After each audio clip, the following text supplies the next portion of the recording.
Everyone, स्वागत है आपका मेरे एएमए एजुकेशन चैनल के ऊपर। आज की हमारी वीडियो के अंदर हम करेंगे aggregate demand component and related concepts. हमारी जो पिछली वीडियो थी उसके अंदर हमने किया था central bank meaning and functions. अगर आपने वो वीडियो नहीं देखी है तो मैं आप लोगों को लिंक डिस्क्रिप्शन में डाल दूंगी, आप जाके चेक कर लेना।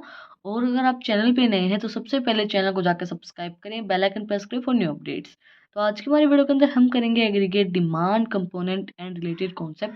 First of all, aggregate demand, it refers to the sum total of expenditure on the final goods and services in an economic during an accounting year। Aggregate demand का मतलब क्या होता है? जो हमारे टोटल एक्सपेंडिचर होते हैं फाइनल गुड्स एंड सर्विसेज के, जो हमारे एक अकाउंटिंग पीरियड के अंदर, उसको बोलते हैं aggregate demand. It is the sum total of expenditure on final goods, जो हमने फाइनल गुड्स के ऊपर जो एक्सपेंडिचर किए हैं, जो सर्विसेज के ऊपर एक्सपेंडिचर किए हैं एक अकाउंटिंग ईयर के अंदर, उसको बोलते हैं aggregate demand. Component of AD aggregate demand: private final consumption expenditure, private investment expenditure, government expenditure, net export, and AD equals to C plus I plus G plus net exports। Aggregate supply, it refers to the total output of goods and services in an economic during an accounting year। aggregate supply का मतलब क्या होता है? जो हमारा total output आता है goods and services के अंदर एक इकोनॉमिक ईयर के अंदर during an accounting year. Component of aggregate supply: consumption expenditure, saving in the, जो हमारी economy, AS equals to C plus S, consumption expenditure plus saving in the economy।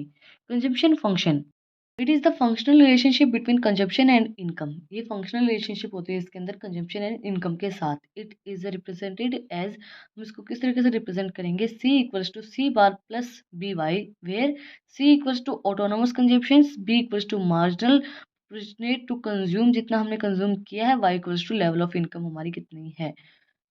Proportionality to consume, it is the desire to consume at different level of income। it is two type। Proportionality to consume का मतलब क्या होता है? Dzire होती है consume करने की कोई भी different level of income, two types की होती है। Average proportionate to consume, APC equals to CY, जो हमारी कंजम्पशन है, एंड जो हमारा लेवल ऑफ इनकम है वो marginal proportionate to consume equals to change in consumption functions and divide by change in level of income, Y, जिसको हम बोलते हैं saving functions. It is the functional relationship between saving and income. Saving और income के अंदर functional relationship होती है। It is given as, ये किस तरीके से हम कैलकुलेट करेंगे? S equals to S bar plus BY। S bar क्या होगी? ऑटोनोमस सेविंग, B क्या होगी? Marginal proportionate to saves, and Y क्या होगी? Income. Proportionality to save, it is a schedule showing among that will be saved at a different level of income। it is a two type। Proportionate to save का मतलब क्या होता है? ये वो schedule होता है जो शो करता है जो भी हमारी डिफरेंट लेवल ऑफ आउटपुट जो हम सेव करते हैं। एवरेज प्रोपोर्शनेटिव टू सेव का मतलब क्या होगा? Ratio of saving to income, जो हमारा रेशियो होता है सेविंग टू इनकम का, APS, average proportionate to save equals to saving divide by income. Then marginal proportionate to save equals to ratio of change in saving, जो हमारा change in saving होता है, and change in income. Investment function, it is a function of rate of interest and marginal efficiency of investment. ये होता है हमारा function of rate of interest बताता है, and marginal efficiency of investment हमारी कितनी है उस चीज़ को बताता है। Induce investment, investment done with a motive of profit earn. Induce investment वो होते हैं जो हम हमारा प्रॉफिट अर्न करने के लिए करते हैं। मतलब हमारा मोटिव क्या है? प्रॉफिट अर्निंग, प्रॉफिट अर्न करने के लिए करते हैं। Autonomous investment, investment independent of level of income and always remain constant. Autonomous investment वो इन्वेस्टमेंट होती है जिसके अंदर इन्वेस्टमेंट इंडिपेंडेंट होती है हर एक लेवल ऑफ इनकम के अंदर, और ऑलवेज क्या रहती है? कॉन्स्टेंट रहती है। Full employment, it is a situation where there is an no involuntary employment. Full employment का मतलब क्या होता है? जब कोई भी इनवॉलेंट्री एम्प्लॉयमेंट ना हो। इनवॉलेंट्री एम्प्लॉयमेंट का मतलब क्या होगा? कि कोई इंसान लायक है, कोई इंसान मतलब इतना एजुकेटेड है, इतना सक्सेसफुल है, और उसको काम नहीं मिल रहा है, मतलब वो बेरोजगार है और वो पढ़ा लिखा है, तो उस टाइम पे क्या होगा? Involuntary employment. It is a situation in which all those who are able and willing to work, वो काम करना चाहते हैं और वो एबल हैं, at the prevailing wages rate do not get work, वो प्रिवेलिंग वेजेस रेट के ऊपर, और वो उनको काम नहीं मिल पा रहा है, नहीं मिल रहा है उनको काम। वॉलंटरी एम्प्लॉयमेंट क्या होगा?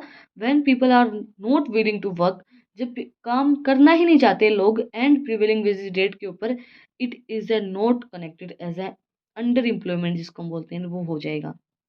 Equilibrium level of income, Equilibrium level of income and employments is determined where aggregate demand is equals to aggregate supply. Equilibrium level हमारा कब होगा? जब हमारी aggregate demand इक्वल होगी aggregate supply के, मतलब उनको दोनों को बीच से कट जब वो करेगी तो हमारा क्या होगा? लेवल ऑफ इक्विलिब्रियम होगा।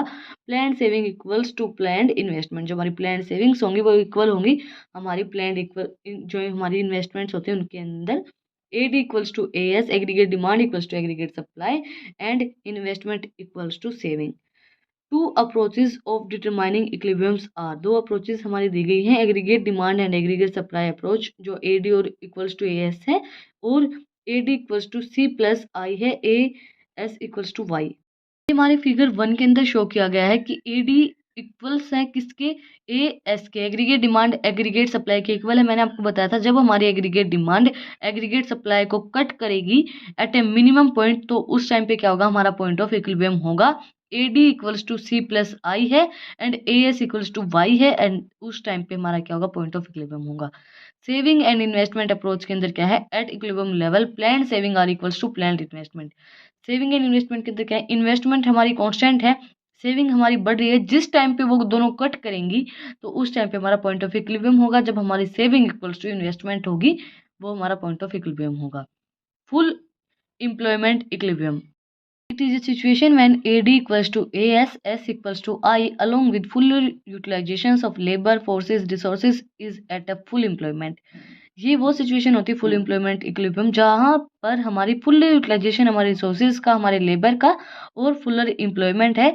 जहाँ पे जैसे फॉर एग्जांपल इसने हमें दिया गया है यहाँ पे फुल एम्प्लॉयमेंट इक्विलिब्रियम, जो हमारा फिगर सेकंड दिया हुआ है इसके अंदर दिखाया गया है जब हमारी AD एंड ये फुल्ली यूटिलाइजेशन है, फुल एम्प्लॉयमेंट हो गया है, जहाँ पर हमारे लेबर हैं और जो भी हमारे जो भी फोर्सेस हैं, रिसोर्सेज हैं, एम्प्लॉयमेंट है, वो सारा फुल्ली एम्प्लॉयड है और इक्विलिब्रियम पॉइंट पे कट कर रहे हैं, तो उस टाइम पे होगा हमारा full employment equilibrium. And under employment equilibrium का मतलब क्या होगा?